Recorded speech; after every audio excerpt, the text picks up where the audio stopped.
over the last couple of weeks, something that has been sweeping the internet, or at least sweeping the Sports Card Nonsense Facebook group, is this concept that Panini patch cards often don't match the player that's shown on the front of the card.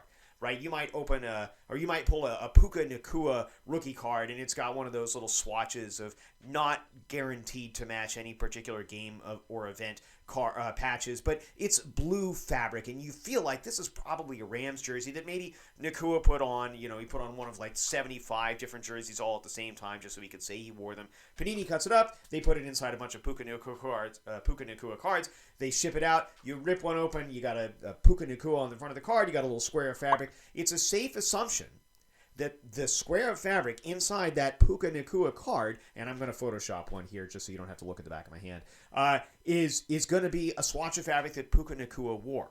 But card collectors are discovering and are showing off their discoveries that not the vast majority, but a significant number of these patch cards don't match up. The jersey doesn't match up with the player. And how do they know this?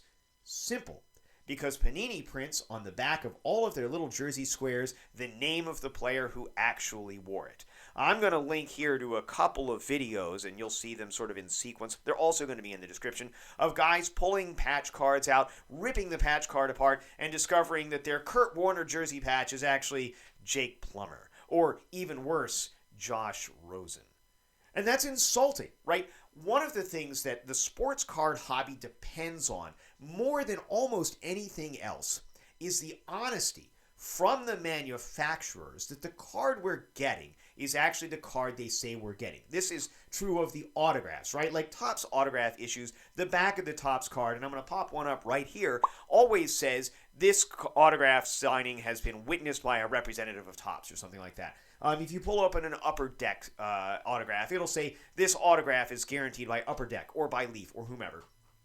When you pull a patch card, you have the assumption that the patch card company, in this case Panini, they're the ones getting the shit for this, is being honest with you. You are operating under the assumption that Panini is truly giving you a Puka Nacua patch, but they aren't. For the last several years at least, and I don't know how far back this goes, at least as far back as 2017 from the examples I've seen, for the last several years, these patches have not matched the players.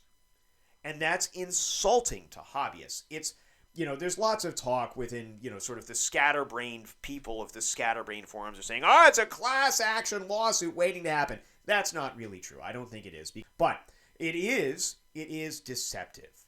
It is insulting. It is unfair to collectors.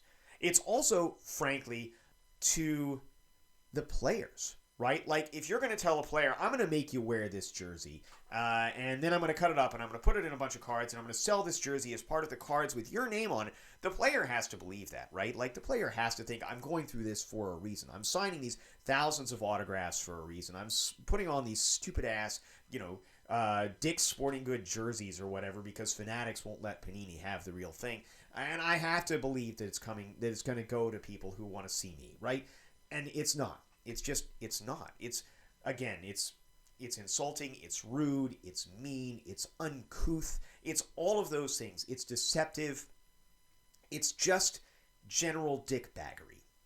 And I have made a point in the past of saying that Panini is a garbage company run by garbage people, and I stand by that. And I think this is another great example of this. This is another example of the fact that Panini cannot get its foot out of its own ass long enough to figure out how to actually put stuff together. Now, there are certainly those who go out and defend Panini and say, well, on the back of the card, it says not from any specific game or event. A reasonable person would conclude that if it says not from any specific game or event, it's not from any specific game or event. Panini's not going to track the provenance of the jersey swatch. But if it doesn't say not from any specific player, a reasonable person would also conclude that the person pictured on the front of the card and whose name is on the back of the card is the guy who touched that fabric. And to that point, if Panini didn't actually mean to track which player wore which jersey swatch, they wouldn't put the name on the back of the fucking fabric. Look, I get it. Panini is losing their license. They've known they're losing their license since at least 2020. they don't care. And fine, they don't care. I get it. But they shouldn't pretend that they do. And they shouldn't lie to us as buyers, collectors, and hobbyists and make us feel like they care. They shouldn't even create the illusion that they care. They should just throw their hands up in the air and just say, you know what, fuck it. It's a piece of fabric. Take it or leave it. We don't give a shit, and we're sorry if you do. If they did that, at least they would be being honest. Because right now, they can't even do that.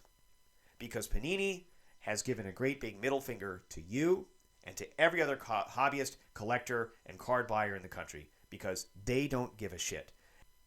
Fuck Panini. Fuck them forever.